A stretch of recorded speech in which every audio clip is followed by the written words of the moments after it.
मैं कौन हूँ कंकाल या हूँ इंसान, इस बात का फैसला कौन करे।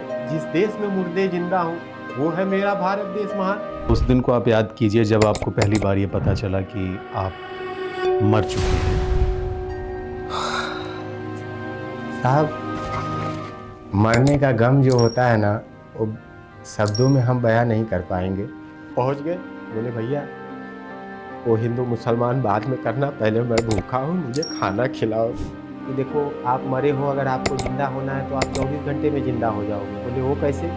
बोले आप कोई क्राइम करो जिंदा हो जाओगे। आपको क्या लगता है, एक मुर्दा होना आसान है या इस सिस्टम में जिंदा रहना? साफ शब्दों में कहा जाए साहब तो ये सिस्टम ही मरा हुआ है। भारत में मरना आसान है लेकिन जिंदा होना बहुत मुश्किल है साहब।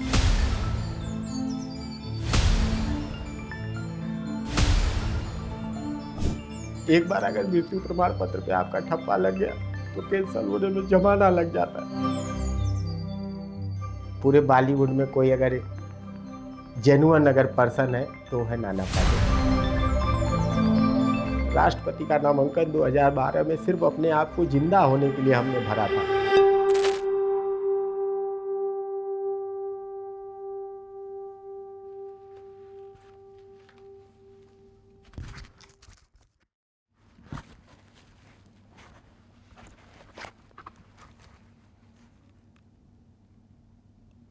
आपका नाम क्या है, आप कहाँ से हैं और क्या आपकी पहचान है? जी, सर्वप्रथम आपको प्रणाम। हमारा नाम संतोष मूरत सिंह, मैं जिंदा हूँ। ग्राम छितौनी, पोस्ट छितौनी, थाना चौबेपुर, जिला बनारस के निवासी हैं और सरकारी अभिलेखों में मृतक हैं। 22 साल से हमें साबित कर रहे हैं कि मरे नहीं, हम जिंदा हैं। उस दिन को आप कैसे याद करते हैं, या उस दिन को आप याद कीजिए जब आपको पहली बार ये पता चला कि आप मर चुके हैं। क्या उस पल आपके साथ क्या हुआ? आपने क्या सोचा, क्या टूटा आपके अंदर? जी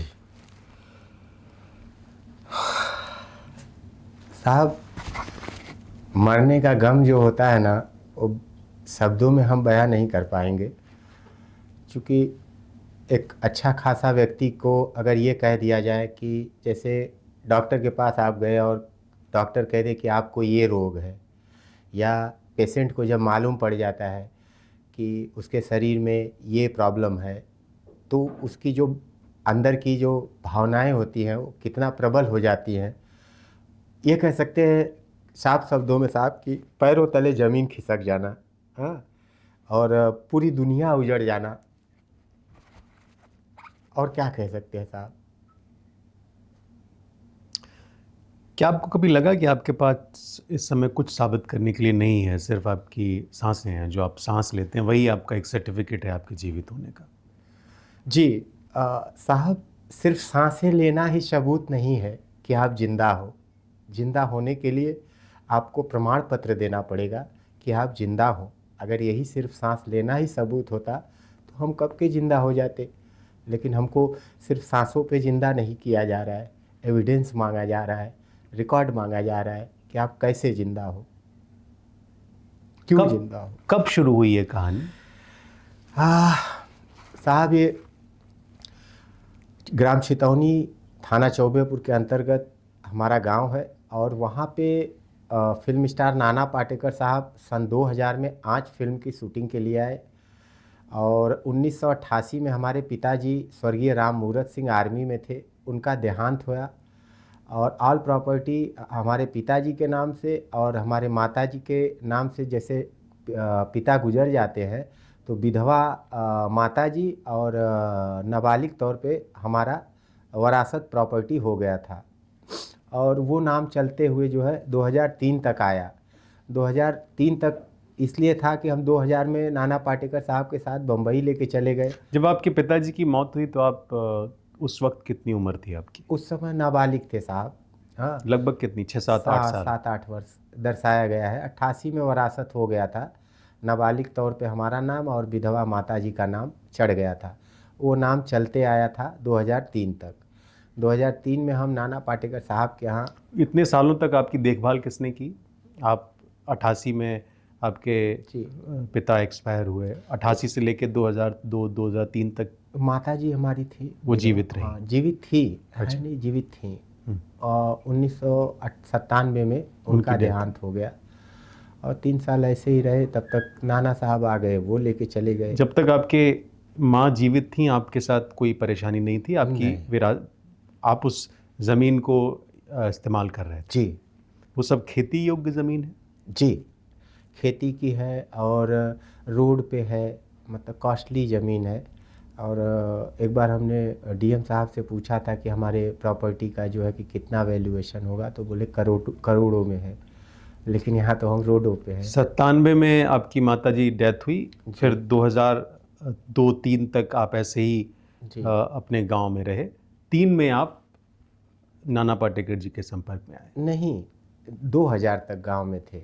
अच्छा। सन 2000 में आज फिल्म की शूटिंग के लिए नाना साहब आए थे और 2000 में उनके साथ लेके मुझे बॉम्बे चले गए। बॉम्बे जाने के बाद एज ए कुक के तौर पे हम कार्यरत हो गए और 2003 में हमारे दयाद परदार जो है उन लोगों ने एफिडेविट लगाया वाराणसी सदर तहसील राजस्व विभाग में, लापता मिसिंग लाश मुंबई ट्रेन बम ब्लास्ट में संतोष मूरत सिंह मर चुका है, मतलब मैं मर चुका हूँ। और 13वीं जो होती है मरने का जो खाना खिलाते हैं वो करके हमारे हिस्से की 12.5 एकड़ ज़मीन अपने नाम ट्रांसफ़र करा के एक दूसरे को बेचना खरीदना शुरू कर दिए। आज मेरे प्रॉपर्टी का 70% हिस्सा बिक चुका है, 30% बचा है। तो आपको 2003 में इस बारे में कोई जानकारी हुई? 2003 में तो इन लोगों ने मृतक दिखाया, 2004 में हमें आप उस जानकारी हुई। वक्त मुंबई में थे? मुंबई में थे जी। नाना पाटेकर जी के जी। यहाँ काम कर रहे थे। जी 4 में आप बनारस आए। जी जब आप बनारस आए तब आपको ये पता चला कि आपको आपके परिवार के लोगों ने मृतक दिखा जी, दिया जी, है जी और इस 1 साल में ही सारी संपत्ति उन्होंने अपने नाम करा ली। जी जी यानी वो पहला झटका आपको 2004 में लगा जी जब आपको ये पता चला कि आप मृतक हैं। जी। जब लोग आपको उसके बाद ये कहने लगे कि अरे ये तो मरा हुआ है, ये मर चुका है, उस वक्त आप क्या महसूस करते थे? साहब होता क्या है ना कि आप किसी सही व्यक्ति को भी अगर आप बेवजह अगर रोज़ उसे प्रताड़ित करने लगे या उटपटांग बातें कहने लगे तो उससे सहन शक्ति एक आ जाती है, आत्मबल मजबूत हो जाता है। अब वो कुछ लोग जैसे कहे कि फलानवा मर गया, फलानवा ठिकाना है, ये है वो है, वो तो सुनते सुनते आत्मबल तो टूटता ही है, लेकिन फिर भी अंदर से अपने आप को ही समझाता हूँ कि चलो आज मरा हूँ कल ज़िंदा हो जाऊँगा, भगवान के घर देर है अंधेर नहीं है, कभी तो हमारी सुनवाई होगी, इसी उम्मीद पे ज़िंदा है कि आज नहीं तो कल हम ज़िंदा होंगे। जिस घर में आप अपने गांव में रहते थे अपनी माँ के साथ, जी, वो घर भी आपसे छीन लिया गया या वो घर अभी है? घर है लेकिन हम घर पे जान माल का खतरा होने के कारण नहीं जाते हैं, क्योंकि जब हमारी 13वीं हो चुकी है, ज़मीन हड़प ली है, हम अकेले हैं, हमारे साथ घटना दुर्घटना कभी भी घट सकती है, इसलिए अपने आप को भी बचाना है। आखिरी बार कब गए थे आप घर? आखिरी बार 19 में गए थे, 2019 में। तब से आप अपने घर नहीं गए? नहीं, हालांकि शहर में ही बनारस में है, बनारस में जाते हैं, लेकिन कोई भी वीवीआईपी मूवमेंट होता है। बनारस में किसके यहाँ जाते हैं आप? बनारस में तो ज्ञापन दे के जाते हैं और जिला मुख्यालय पे धरना पे बैठते हैं 10 से 5, उसके बाद आश्रम पकड़ लेते हैं, जैसे कीनाराम बाबा आश्रम है, वाराणसी रोटी बैंक है, मतलब जहाँ भी ऐसा। अपने घर नहीं जाते बस? नहीं नहीं साहब।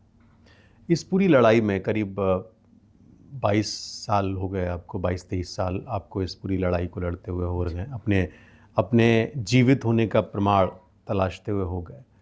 कोई ऐसा व्यक्ति जिसने आपको सपोर्ट किया हो, जो बिना शर्त आपके साथ खड़ा रहा हो? जी, श्री माननीय फिल्म स्टार नाना पाटेकर साहब, वही हमारे गुरु है और उन्होंने बिना शर्त हमें जो है कि एक फैमिली परिवार की तरह रखा है और आज भी हम वहाँ जाते हैं तो एकदम बच्चे की तरह, कोई स्टारडम या कोई वो नहीं, एकदम फैमिली की तरह उनके साथ में खाना बैठना।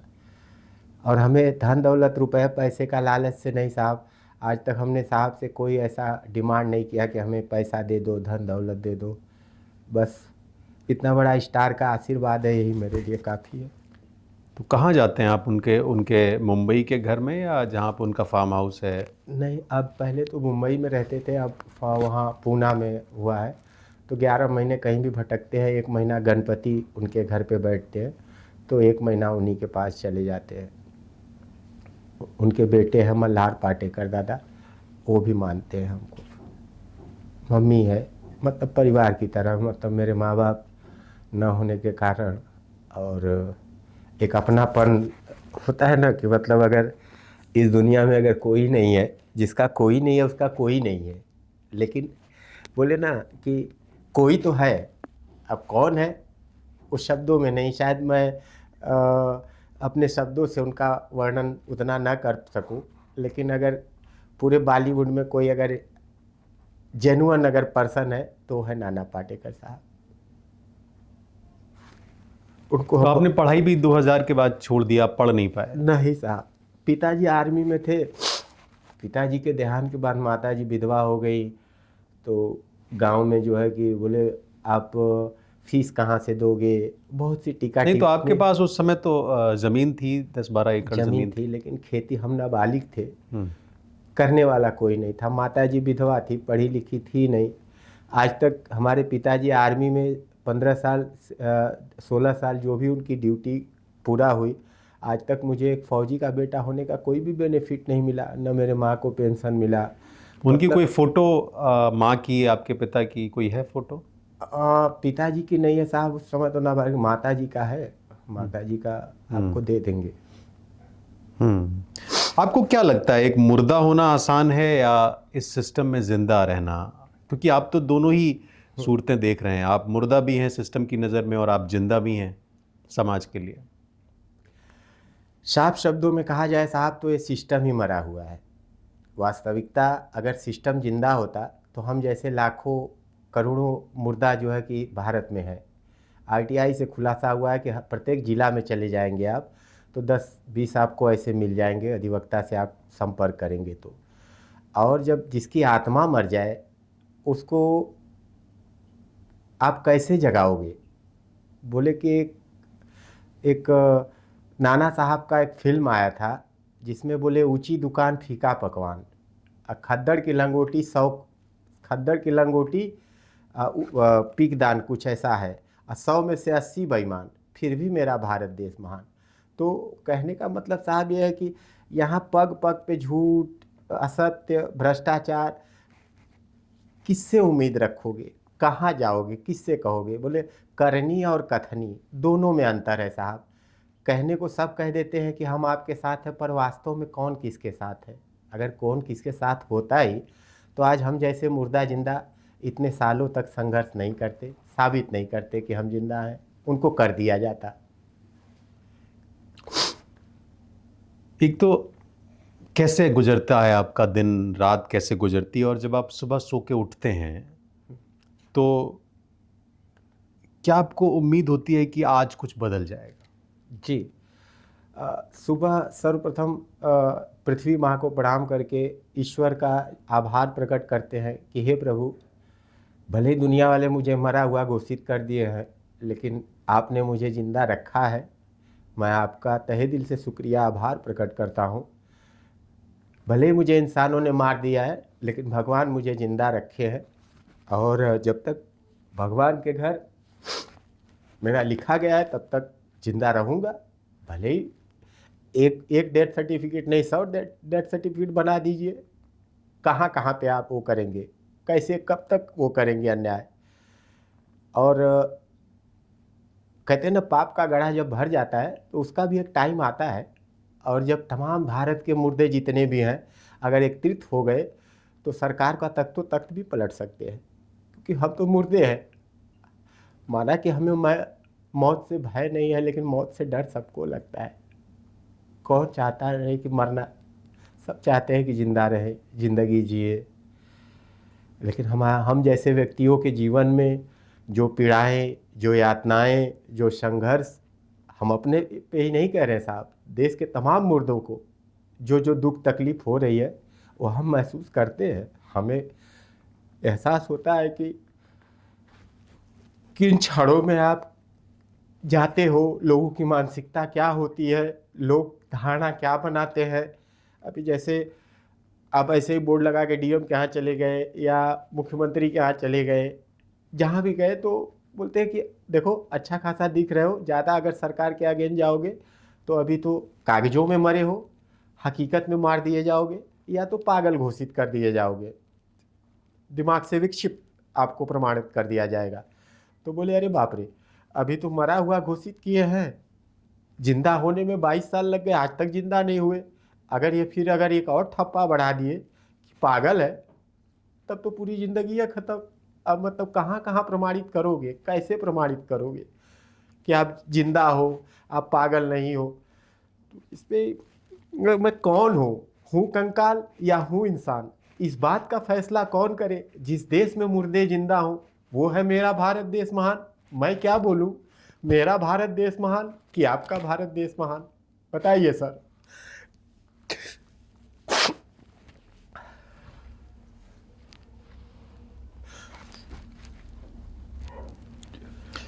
सुबह उठने से लेके और रात में सोने तक आप क्या करते हैं, कैसे खाना खाते हैं, कहाँ रहते हैं? क्योंकि आपने बताया आप घर नहीं गए 5 सालों से। कहाँ खाना खाते हैं, कहाँ सोते हैं, क्या करते हैं, क्या आपका दिनचर्या क्या रहती है आपकी? दिनचर्या साहब, जैसा कि हमने आपसे वर्णन किया कि भगवान का आभार प्रकट करते हैं सुबह उठते, पृथ्वी माता का, और न्याय की भीख मांग रहे हैं। न्याय तो मिला नहीं, भीख मिल जाती है साहब। आज भी इंसानियत जिंदा है। और कुछ लोग ऐसे हैं जो कि जैसे जहाँ धरने पे बैठे रहते हैं तो 4 पत्रकार भाई ही आ गए, तो अगर अपना टिफ़िन लाए हैं और उसमें से मतलब 4-4 रोटी उनके पास है, तो अगर एक एक रोटी अगर 4 पत्रकार दे दिए तो 4 रोटी से पेट भर जाता है। और एक मुर्दे को और क्या चाहिए, 2 वक्त का रोटी और 2 कपड़े। कपड़े कोई भी पुराना, पुलिस वाले भी मदद करते हैं, ऐसा नहीं कि सब पुलिस वाले भी बुरे हैं। पुलिस वाले भी कुछ ऐसे अच्छे हैं जो कि अपना पुराना कपड़ा हमें दे देते हैं, पत्रकार दे देते हैं, खिला देते हैं। अब बाकी मंदिर मस्जिद गुरुद्वारा जिंदाबाद। और हमें जात पात से तो कोई मतलब है नहीं। मुझे भूख लगती है तो मस्जिद में भी चला जाता हूँ, भूख लगती है तो चर्च में भी चला जाता हूँ, भूख लगती है तो जहाँ भी, मतलब मैं कोई जात पात धर्म से मतलब नहीं है। जहाँ भूख लगी पहुँच गए, बोले भैया वो हिंदू मुसलमान बाद में करना, पहले मैं भूखा हूँ, मुझे खाना खिलाओ।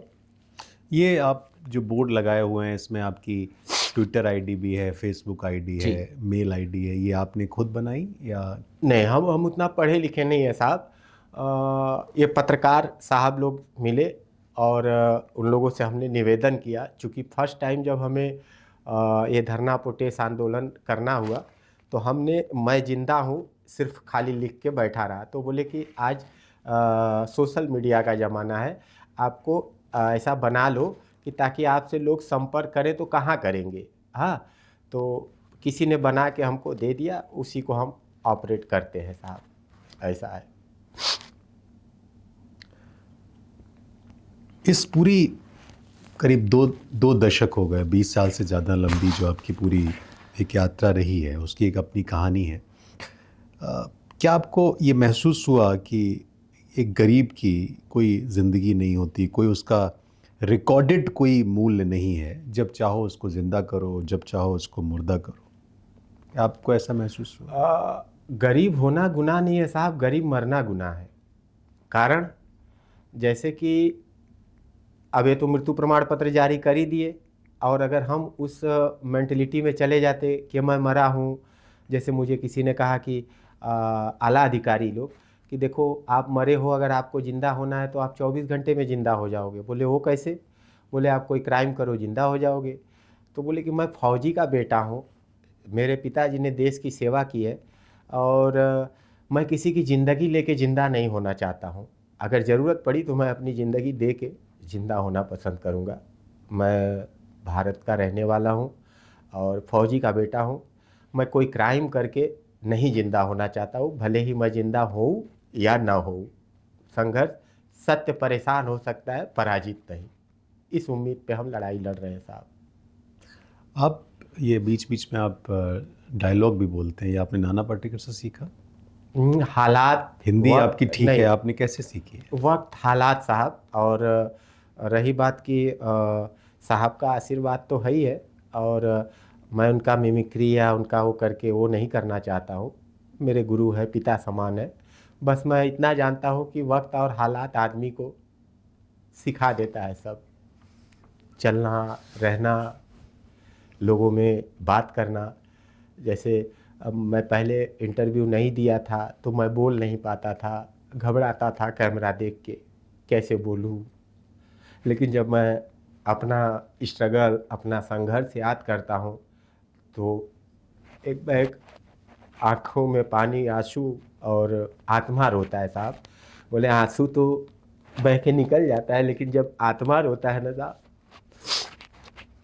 वो बड़ा कष्टदायक होता है। और जीवन में कुछ ऐसा बनना चाहिए, बोले 100 साल जिंदा रहने से अच्छा है 100 साल लोगों के दिलों में जिंदा रहो, कुछ ये ऐसा। सब जो आपके साथ हो रहा है, इसके लिए आप किसको दोषी मानते हैं? इसमें सब लिप्त है साहब। यमराज का काम करना लेखपाल कानी को एसडीएम कर दिए हैं। आप रिश्वत का ईंधन उनके मुंह में डालो, देखो आपका मृत्यु प्रमाण पत्र बना के तुरंत आपको हाथ में पकड़ा देंगे। तो साफ शब्दों में ये कहा जाए कि यमराज का काम ये राजस्व विभाग करना शुरू किया है, और बाकी जो कमियां हैं वो शासन प्रशासन उसमें लिप्त होकर पूरा कर लेती है। जैसे 28/6/2012 को हमारा लखनऊ हजरतगंज थाना में एफआईआर लिखा गया है, लेकिन आज तक उस एफआईआर पे कार्रवाई नहीं हुई। क्यों नहीं हुई? बोले आप मरे हो। अरे हम मरे हैं तो हमारा एफआईआर हुआ कैसे?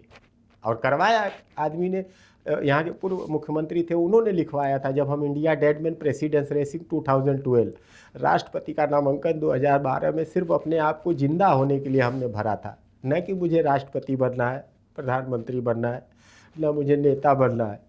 बस मैं जिंदा हूँ और जिंदा होना चाहता हूँ, इसी उम्मीद पे हमने नामांकन भरा था। बोले साहब जिंदगी तो हमारी खारिज किए ही है ये लोग, पर्चा भी खारिज पे खारिज किए जा रहे हैं।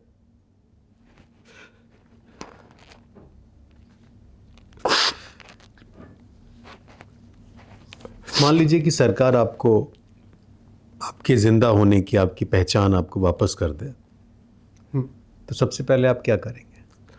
सबसे पहले तो सरकार का आभार धन्यवाद प्रकट करेंगे, और हमारी तरह जितने भी मुर्दा जिंदा भारत में है सबको जिंदा करवाने के लिए लड़ाई लड़ेंगे।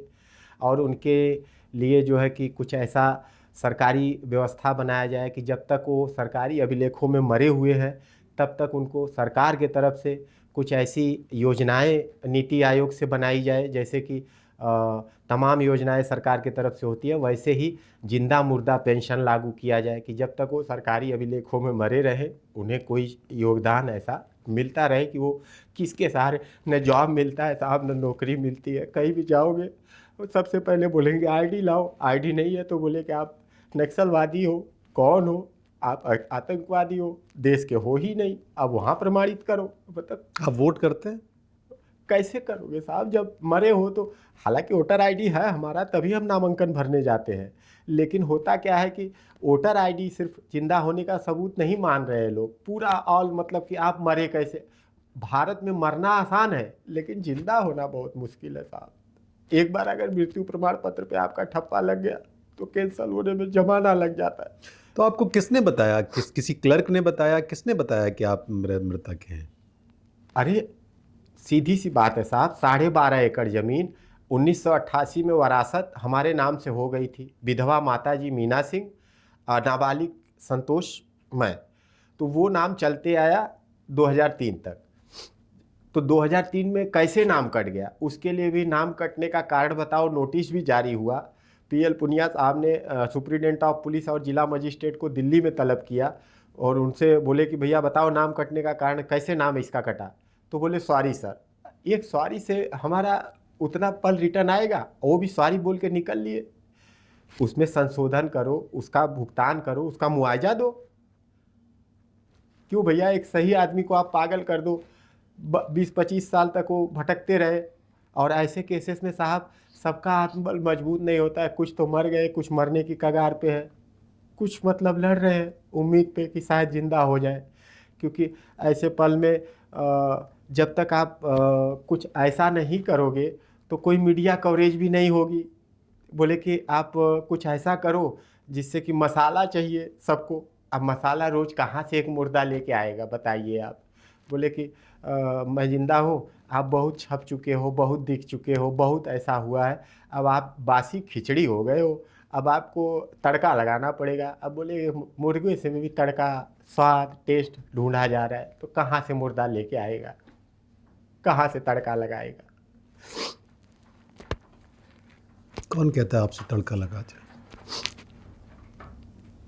कारण ये होता है ना, जैसे कि पत्रकार भाई ही मिल गए, बोले भैया आप लोग इतना लिखे, कलम वाले दीदी और कलम वाले भाई, हमको न्याय नहीं मिला, कब मिलेगा न्याय। तो बोले हम लोगों का काम लिखना था, न्याय देना तो सरकार का काम है, और हम लोगों ने तो अपना कर्तव्य पूरा किया ही है।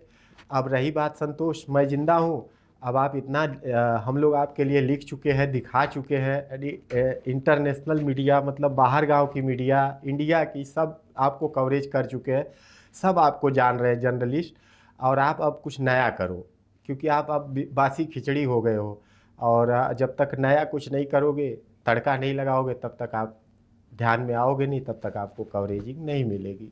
तब बताइए रोज़ एक मुर्दा कहाँ से तड़का लगाएगा, कहाँ से वो करेगा। आपका कोई सपना है जो आप इस ज़िंदगी में पूरा करना चाहते हैं? आपके पिता फौजी थे, जाहिर सी बात है, हर हर व्यक्ति का एक सपना होता है, वो अपनी ज़िंदगी में कुछ चाहता है। जी साहब, अब शादी ब्याह तो हुआ नहीं है, सपना यही है साहब कि देश में जैसे शोषित पीड़ित ऐसे अनाथ अनाथ आश्रम जो बुज़ुर्गों को अवॉइड कर देते हैं लोग, तो उनको अपनी ज़मीन पे जब हम ज़िंदा हो जाए, हमारी ज़मीन मिले, तो उस ज़मीन पे कोई आश्रम बनाया जाए, जैसे किन्नर समाज के लिए, उनका कोई दुनिया में नहीं होता है। तो कभी कभी वो लोग भी हमको खाना खिला देते हैं साहब, तो उन लोगों के लिए भी कोई ऐसा एक आश्रम हो जो कि ट्रांजेस्टर कहते हैं ना, उनका दुनिया में कोई नहीं है, तो बोले कि जिसका कोई नहीं उसका मैं जिंदा हो बनेगा। तमाम उन लोगों के लिए अगर मेरी ज़मीन का पूरा अगर मुझे बेच के भी करना पड़े, अगर ज़िंदा हो जाओ, तो मैं ऐसे लोगों के लिए कुछ करना चाहता हूँ। और तमाम मुर्दों के लिए भी एक आश्रम, किन्नर समाज के लिए, पीड़ित बुजुर्गों के लिए, कि कुछ ऐसा बने कि वो हमारी ज़मीन उनके एवज में जाए। मैं कहीं पढ़ रहा था आपके बारे में, जी तो उसमें ये लिखा हुआ था रिपोर्ट में कि आप जब मुंबई में थे, जी उस वक्त आपको लगा कि उस वक्त आपकी उम्र भी शायद 30-35 वर्ष रही होगी, जी तो उस वक्त आपको लगा कि शायद आपकी शादी हो जाए तो आपको फ़ायदा हो। जी। उस समय आप ने किसी लड़की के साथ शादी करने की भी कोशिश की, वो हो नहीं पाया। वो खबर सच है या अफवाह है?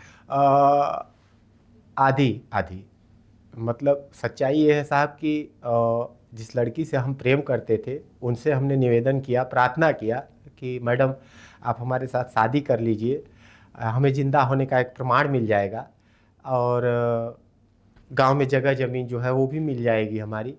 तो उनका कहना था कि एक मरे हुए व्यक्ति के साथ मैं शादी क्यों करूंगी, मैं सुहागन बनना पसंद करूंगी या विधवा। अगर बच्चा पैदा होगा तो बच्चा क्या लिखेगा, पिता का नाम स्वर्गीय बाप लिखेगा या क्या लिखेगा। जब आप ज़िंदा हो जाओ, आपकी प्रॉपर्टी मिल जाए, तब आप आना, तब देखेंगे। तो 22 साल कितना तो साल हो गए इस बात को? ये तकरीबन मुझे लग रहा है 13-14 की बात है, 2013-14 में ऐसा हुआ था।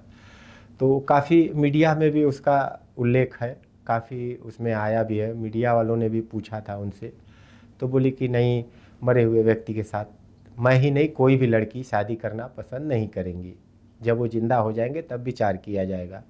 और वो आज बॉलीवुड में मराठी फिल्म में हीरोइन का भी वो कर रही हैं, मेरे टच में नहीं है, 12 साल से कोई संपर्क नहीं है हमारे उसमें।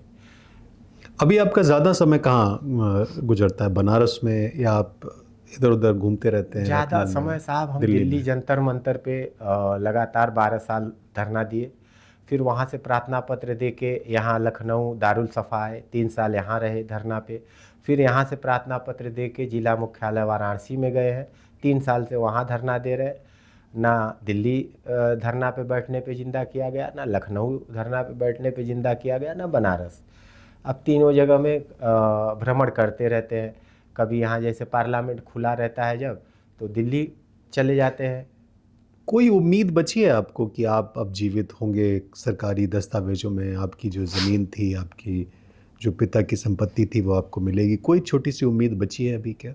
हाँ साहब, उम्मीद पे दुनिया कायम है, हम भी उम्मीद पे ही है। और बोलते हैं ना, नकारात्मक सोच आदमी को नकारात्मक की दृष्टि में ले जाती है।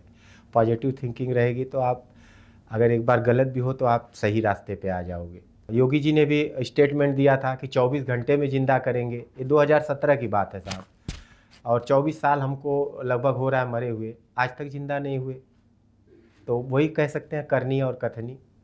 अब बाई नेम बाई फेम जब इतने बड़े बड़े चैनल में, मीडिया में सब चल रहा है, तो ये लोग न्यूज़ नहीं देखते हैं? देखते ही है, सबको जानकारी है। इन्हीं के खिलाफ मैं नामांकन भरता हूँ जब, ठीक है न्यूज़ नहीं देखते हो, लेकिन आप जब चुनाव में खड़ा होते हो तो आपके विपक्ष में कौन खड़ा है ये तो आपको ज्ञात ही होगा ना, कि भाई मेरे अगेंस्ट कौन लड़ रहा है चुनाव। तो जहाँ से हाई फाई प्रोफाइल वो रहता है वहाँ पे हम खड़े हो जाते हैं। जैसे कानपुर से महाजन, पर्चा भरने के लिए आपको पैसा कौन देता है? चंदा, जैसे किन्नर समाज, जनता, मीडिया, मतलब सब लोग के सहयोग से, और वो पैसा और हम ये सहयोग आपको चुनाव करने लड़ने के लिए तो ये सहयोग करते हैं, लेकिन आपके जीवित होने की जो आपके पूरा लड़ाई है, इसमें इनका सहयोग उतना नहीं होता। नहीं, सहयोग तो साहब देखिए वही हम कहे, जैसे कि कुछ तो ये होता है कि चलो यार इसका कट टू कट डिसीजन आ जाएगा, जिंदा हो जाएगा। और जिसकी जो धनराशि जो दिए रहते हैं, अगर वो हमारा तो कैंसिल होना ही तय है, सबको पता है कि पैसा डूबेगा नहीं, कि हमारा पास होना ही नहीं है। और जब पास होगा ही नहीं तो जो धनराशि रहती है, जो दिए रहते हैं, वापस दे देते हैं कि भैया जब हमारा पास ही नहीं हुआ तो ये आपका पैसा आप ले लीजिए। उसमें से जैसे किन्नर समाज है, हाँ, तो उन लोग भी जो है सहयोग किए हैं, तो वो लोग भी आगे आते हैं। हाँ, वो लोग बोले कि अगर तुमको रहने खाने का है तो आप हमारे उसमें आ जाइए। लेकिन समाज देश को देखते हुए साहब वहाँ पे भी थोड़ा अपने आप को कंफर्टेबल नहीं समझ पाते हैं, इसलिए हम उनके साथ नहीं रह पाते हैं। लेकिन उनके लिए हम कुछ करना चाहते हैं, और आज नहीं तो कल इस उम्मीद पे कि चलो एक बार कैंसिल किए हैं, 2 बार कैंसिल किए हैं, 3 बार कैंसिल किए हैं, कब तक कैंसिल करेंगे? मतलब ज़िंदगी तो खारिज किए ही है, पर्चा भी खारिज कर रहे हैं, कब तक करेंगे? हम कानपुर से नामांकन भरे, महाजन जो है वहाँ खड़े थे बीजेपी से, उनके हाई फाई प्रोफाइल सीट वहाँ से थी। वहाँ पे भी जब गए तो डीएम साहब कहने लगे कि जहाँ आप मरे हो वहीं जाके मरो, यहाँ क्यों मरने चले आए? अब बताइए, आला अधिकारी जब इस तरह का संबोधन एक आम जनता से करेंगे, एक तो मरा हुआ व्यक्ति है, अगर उससे अगर आला अधिकारी इस तरह का वार्तालाप करेंगे कि जहाँ मरे हो वहीं मरो, यहाँ क्यों मरने चले आए, यहाँ से आप जिंदा नहीं होगे, आप जिस जिला में मरे हो, जिस राजस्व विभाग में मरे हो वहाँ जाओ, वहाँ तांडव करो, वहाँ नामांकन भरो, यहाँ भरने का क्या मतलब? हम कहें वहाँ हमारा पास ही नहीं करते हैं, इसलिए हम यहाँ चले आए। तो बोले यहाँ से कुछ नहीं होगा। ये पूरी लड़ाई आप लड़ रहे हो, आपको क्या लगता है कैसे आप जीवित होंगे? कौन आपकी मदद करे, या क्या कागज़ आपको मिल जाए जिससे कि ये सिद्ध हो जाएगा कि आप जीवित? यूएनओ यूनाइटेड नेशन, वहाँ पे भारतीय दूतावास, जहाँ पे अपनी भारत सरकार विश्वगुरु का फाइल लगी है, भारत विश्वगुरु बनेगा, वहाँ पे हम जैसे तमाम मुर्दा जिंदा अपना भी एप्लीकेशन लगाए हुए हैं कि भारत विश्वगुरु तब तक नहीं बन सकता जब तक भारत के मुर्दे जिंदा ना हो जाए। तो एक क्वेश्चन मार्क वहाँ पे अडिग है, और ये जब तक हम लोगों को ज़िंदा नहीं करेंगे तब तक हम लोग भारत विश्वगुरु बनने नहीं देंगे, क्योंकि मुर्दा जब तक भारत में ज़िंदा रहेंगे तब तक विश्वगुरु कैसे बन सकता है भारत? बोले डिजिटल इंडिया, यही है डिजिटल इंडिया। इन लोगों के लिए आप क्या संदेश देना चाहते हैं जो सिस्टम से लड़ रहे हैं, आपकी तरह के लाखों लोग? इन लोगों से बस सबसे यही हाथ जोड़ के विनंती है कि आप कोई भी ऐसा मतलब गलत काम ना करें जिससे कि शासन प्रशासन आप लोग पे और मुर्दा जिंदा पे हावी हो, और आत्मबल मजबूत रखें, आत्मदाह की कृपा ना करें, ऐसा गलत सोच ना रखें कि हर काम मरने से ही आसान नहीं होता है। 84 लाख योनि के बाद इस मनुष्य का तन मिला है, उसको यूं ही मत गवाइए, संघर्ष करिए, ठीक है। आपके मन में कभी नहीं आता कि काश ऐसा होता कि आप मर ही गए होते, इस ज़िंदगी से बेहतर? होता है साहब, सबके अंदर होता है। मैं भी एक इंसान हूँ, मेरे अंदर भी भावनाएं हैं, तकलीफ़ है, दर्द है। कब लगा आपको, कोई ऐसी घटना आप बताना चाहें जब आपको लगा हो कि अब मैं मर जाऊं? जब पुलिस लाठीचार्ज करती है, जब पुलिस प्रताड़ित करती है, जेल यात्रा भेजती है और बदतमीजी करती है, मारती है, पीटती है, घसीटती है, तब कष्ट होता है साहब कि क्यों, क्या यही ज़िंदगी है? ऐसी ज़िंदगी से बिना ज़िंदगी अच्छी है। कष्ट होता है। अब पूरे मेरे बॉडी का अगर वो करेंगे साहब, तो तिहाड़ जेल भेजे थे, वो बोले रात को ये लोग उठा लिए थे और रात को उठाए ले जाके थाने में ठोके, कान का पर्दा फाड़ दिए। आज भी मेरा एक कान सुन है, एक कान से नहीं सुनाई देता है, एक ही कान से सुनाई देता है। क्या करें? फिर अब अगर उस घटना को याद करके अगर हम लड़ाई लड़ते तो शायद आज यहाँ तक नहीं पहुँच पाते, वही ख़त्म हो जाते। तो बोले कि चींटी होती है ना, मतलब एक बार गिर गए, 2 बार गिर गए, 3 बार, जब तक सांस में सांस है तब तक आपकी आस है। और सांस और आस ये दोनों नहीं छूटनी चाहिए। अगर ये दोनों में से एक भी अगर आपका निगेटिव थिंकिंग में चले गए तो आप सफल नहीं हो पाएंगे। इसलिए आस को जिंदा रखो। सांस तो है ही है, लेकिन हम ये भी मानते हैं कि सिर्फ सांस लेना ही सबूत नहीं है कि आप जिंदा हैं। यहाँ सिस्टम में आपको डॉक्यूमेंट चाहिए, वो चाहिए कि आप जिंदा हो, इसलिए प्रमाणित करो। जो भी हो सकता है, उतनी शिक्षा दीक्षा हमारी ना होने के बावजूद। आपको जो लोग मदद करते हैं उनका वो कैसे मदद करते हैं? आपके पास बैंक अकाउंट भी नहीं है? बैंक अकाउंट है साहब, तभी तो कह रहे हैं बैंक में जाते हैं। वही एक प्रमाण है जिससे मैं सरकार से भी भिड़ा पड़ा हूँ। अगर मैं मर गया हूँ तो बैंक अकाउंट में खाता किसका है? अगर मैं मर गया हूँ तो राष्ट्रपति। कब खुलाया आपने बैंक अकाउंट? पहले का ही है, मरने से पहले का ही चल रहा है, आज भी चल रहा है। कौन से बैंक में? पीएनबी में है, पंजाब नेशनल बैंक में। और अगर मैं मर गया कहाँ, हूँ, उसका ब्रांच कहाँ खुलाया था आपने? बनारस गांव का ही है हमारे। अगर मैं मर गया हूँ तो खाता किसका चालू है? अगर मैं मर गया हूँ तो ये नामांकन कौन उसमें भर? क्या दस्तावेज लगाए थे आपने जब बैंक अकाउंट खोला था? पहले का ही जो भी वोटर आईडी है, उस समय आधार कार्ड तो था ही नहीं, पहले जो आपने लगा। पीएनबी के लोगों से कहा? हाँ, जो मीडिया वाले डायरेक्ट वहाँ लेके गए, इंटरव्यू लिए हैं पूरा। कोई मतलब ऐसे व्यक्ति का खाता है, लखनऊ से स्पेशल ब्रांच गया था, वहाँ पे मुझे खड़ा करके फ़ोटो खींचे। उस पर लिखा था कि 1 PM प्रेजेंट, मतलब एक बैनर पे जैसे मैं जिंदा हूँ लिख के लगाया हूँ, वैसे एक बैनर और लेके खड़ा करके वो लोग बैंक वाले फ़ोटो लेके गए। हाँ, लेकिन जैसे हमने बीच में लोन के लिए अप्लाई किया था तो बोले कि आपका लोन नहीं पास होगा। बोले क्यों? बोले आपका सिविल ही नहीं है, क्योंकि आप मुर्दा जिंदा हो। आपका खाता है और किस आधार पे चल रहा है, बस चलने दो। उसमें जो है कि टर्नओवर 1500 का वो करते रहो, ये आपको जिंदा होने का सबसे बड़ा प्रमाण मिलेगा आपको। और उसी उम्मीद पे है साहब कि चलो एक खाता है हमारा।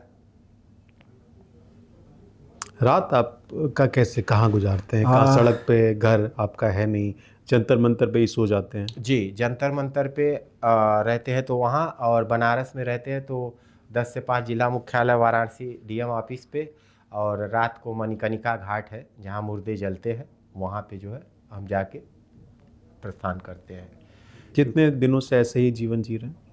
22 साल हो गए, 22 सालों से यही सब चल रहा है। घर होते हुए भी, ज़मीन होते हुए भी, सब कुछ होते हुए भी सब कुछ। आपने ये नहीं सोचा कि ये सब आपकी ज़िंदगी में चल रहा है, फिर आप मुंबई चले जाएं, जो आप कर रहे थे, आप बावर्ची थे, उनके यहाँ काम करते थे, आप फिर वही करने लगे? आपने दोबारा ये नहीं सोचा? आप क्यों भटकते रहते हैं हर जगह? चूँकि खाली साहब अगर हमें अकेले का वो रहता ना, जैसे मेरी शादी हुई रहती, बाल बच्चे रहते, तो उनके माया मोह में हम कि नहीं कमाऊंगा तो बच्चे कैसे खाएंगे, पढ़ेंगे कैसे, लिखेंगे कैसे। कम से कम इस दुत्कार से तो हाँ, बचते आप। नहीं, लेकिन वो जो दुत्कार है, जो संघर्ष है, वो आने वाले युवाओं के लिए एक आइडियल बनूंगा मैं, प्रेरणा स्रोत बनूंगा। क्यों? क्योंकि जो संघर्ष मैं कर रहा हूँ, जो तकलीफ। लेकिन ये युवा आपको पागल घोषित कर देंगे तब?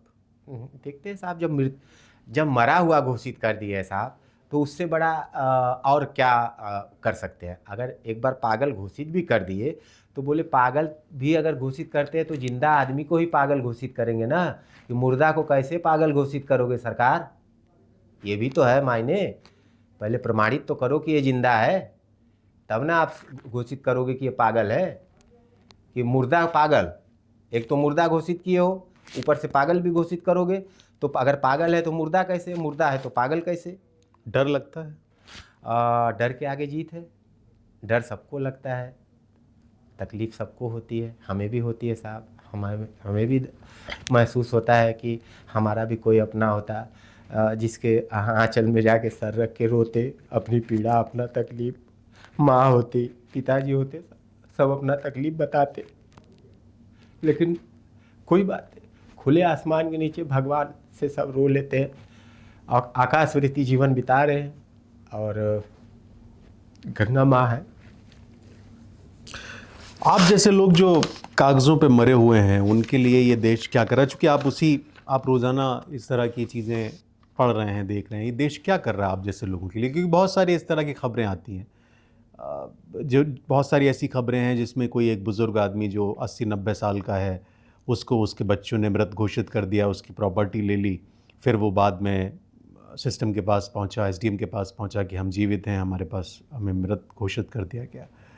तो देश या देश की सरकार, सिस्टम क्या कर रहा है ऐसे लोगों के लिए? या आप क्या चाहते हैं कि क्या करे जिससे कि इनको फ़ायदा हो? हम ये चाहते हैं साहब कि बदला लेना नहीं चाहते हैं, बदलाव चाहते हैं। बदला लेना नहीं चाहते कि जैसे हमें किसी ने मृत घोषित कर दिया, हमें कोई मार दिया, हम उसे मार दें, 302 का मुलजिम बन के बोले कि मैं जिंदा हूँ। नहीं, बदलाव, सिस्टम में परिवर्तन लाओ। जो अधिकारी यमराज का काम कर रहे हैं उन पे कार्रवाई हो, उनकी नकेल कसी जाए कि एक जिंदा व्यक्ति को आप मृतक कैसे दिखा दोगे, और उसकी जो भी शारीरिक आर्थिक मानसिक क्षति हो रही है, हुई है, उसका भुगतान कौन भरेगा। आज वो डिस्टर्ब होके मर ही गया, आत्मदाह ही कर लिया, या पागल ही हो गया, तो उसका जिम्मेदार कौन होगा उसका? सारे अधिकारी आपको यमराज मिले, कोई तो अच्छा अधिकारी मिला होगा। तो 100 में से 80 बेईमान। हमने पहले भी कहा था 20% आज भी सही है। तो जो 20% है उन्होंने आपकी मदद नहीं की? उन 20% लोगों से मेरी फेस टू फेस मुलाकात तो हो। ये 80% पहले ही आपको नोच बकोट के खा जा रहे हैं। जब 100 तक आप पहुंचोगे तब ना साहब। ये तो 80 वाले बीच में ही आपको दबोच ले रहे हैं, बोले रक्षक ही भक्षक बना है। अब यहाँ पे जो मुझे मृत्यु प्रमाण पत्र किया वो खुद मुख्यमंत्री का वो ब्लैक कमांडो है। अब बताइए, जो मेरी ज़मीन लिया है उसमें से कुछ अंश जो है कि जो हड़पे है उसमें 8-10 लोग हैं। 8-10 लोगों में से एक लोग यहीं पे है, लखनऊ में ही, और वो मुख्यमंत्री का गनर है, वो जो काला कपड़ा पहन के वो करते हैं। तो बताइए, जब उनके साइडों ही जब रक्षा की क्या नाम है उनका? रमेश यादव। और किस पोस्ट पे है नहीं, लेकिन वो काला कपड़ा पहनते हैं, कमांडो हैं, छितौनी के हैं, और ये पूरा रिकॉर्डेड है। तो कहने का मतलब साहब कि जब सिस्टम में ही भ्रष्ट लोग घुसे हैं तो उसमें सिस्टम में घुस के आपको सफाई करनी होगी। इसलिए मैंने नामांकन भरा था कि सिस्टम से पीड़ित जो व्यक्ति होगा, अगर वो सिस्टम में आएगा तो वो बदलाव लाएगा। न कि मुझे नेता बनना है, न मंत्री बनना है। मैं ऐसे लोगों के लिए ही चुनाव लड़के कि ऐसे लोगों पे नकेल कसा जाए जो कि सिस्टम में रह के गलत काम कर रहे हैं, गलत तरीके से हड़पने के लिए ज़मीन, किसी की जायदाद हड़पने के लिए किसी को मृत्यु प्रमाण कर दो, किसी को लापता दिखा दो। हाँ, अब बोले आप इतने सिस्टम में बैठे हो, आपके नाक के नीचे जो है कि ये कांड हो रहा है, आपको पता ही नहीं। कोई आखिरी बात जो आप कहना चाहते हो? आखिरी बात किससे, जनता से या सरकार से? जिससे भी आप। हाँ, हम दोनों जन से यही कहेंगे कि आप लोग लोकतंत्र के चौथा स्तंभ मीडिया, जनता जनार्दन और शासन प्रशासन, प्रधानमंत्री, मुख्यमंत्री, सबसे यही निवेदन करेंगे हाथ जोड़ के कि आप लोग मरे को और ना मारें, और हमारी तरह जितने भी भारत में मुर्दे हैं ऐसे व्यक्तियों के लिए कुछ ऐसा योजना बनाएं कि इनको जल्द से जल्द जीवित किया जाए, क्योंकि इनकी शारीरिक आर्थिक मानसिक क्षति जो हो रही है, इनके पास शब्द नहीं है कि वो कैसे बयां करें और किसके पास जाएं, किससे अपना दुखड़ा कहें और कौन है सुनने वाला। सब आश्वासन दे देते हैं कि हम आपके साथ हैं। अगर साथी होते तो आज वो अनाथ नहीं होते। किसी के पास किराया नहीं है, किसी के पास खाने का पैसा नहीं है, कोई पटरी पे सोया पड़ा है। तो बताइए, ऐसे लोग को बस खाली चुनाव जब आता है, वोट का जब ज़रूरत पड़ता है तो बांग्लादेश से बुला लेते हैं, वहाँ से बुला लेते हैं वोटिंग के लिए कि बूथ कैप्चरिंग करने के लिए। तो कम से कम मुझे बूथ एजेंट ही तो बना दो। भूत तो बना ही दिए हो जीवन में, तो बूथ एजेंट बना दो मुझे भी कोई एक पद दे दो कि ताकि मैं सिस्टम के अंदर रहूं और ये साबित करूं कि मरा नहीं, मैं जिंदा हूं, और सरकार का भी नाम इसमें होगा कि भाई ठीक है। जैसे किसी चैनल पे डिप्टी सीएम केशव प्रसाद मौर्य जी बैठे थे, बड़े चैनल पे, अगर आप कहें तो नाम भी ले लूँ चैनल पे, न्यूज नेशन चैनल पे, हमारी तरह बहुत से मुर्दे बैठे थे। तो उनसे एंकर महोदय ने पूछा कि सर आप इतने मुर्दों के बीच में बैठे हो, आपको भय नहीं लग रहा है? तो बोले नहीं, भय और डर की बात नहीं है, तमाम मुर्दों के साथ हमारी सिंपैथी है जो कि कागजों में मरे हैं, लेकिन ये हमारी सरकार में नहीं मरे हैं, कांग्रेस में मरे हैं, बीजेपी में जिंदा हो जाएंगे। तो हम यही कहेंगे कि मान्यवर महोदय मुर्दों पर राजनीति न करें, और हम किसी भी सरकार में मरे हैं, आपकी सरकार है तो आपका दायित्व बनता है कि मुर्दों को जिंदा करें। यही आपसे निवेदन है। और बहुत बहुत आभार जो आप लोग एक मुर्दे की पीड़ा तकलीफ़ को लोकतंत्र का चौथा स्तंभ मीडिया मुझे बराबर सहयोग देते आ रहा है, और तहे दिल से आप लोगों का शुक्रिया। और बोले कि ये मेरे आंसू जो है ना, आप लोग को दुआ में जो है कि वो रहेगा, बोले दुआ में आप लोग हमारे ज़िंदा रहोगे साहब। बहुत बहुत आभार, धन्यवाद। बिल्कुल बिल्कुल।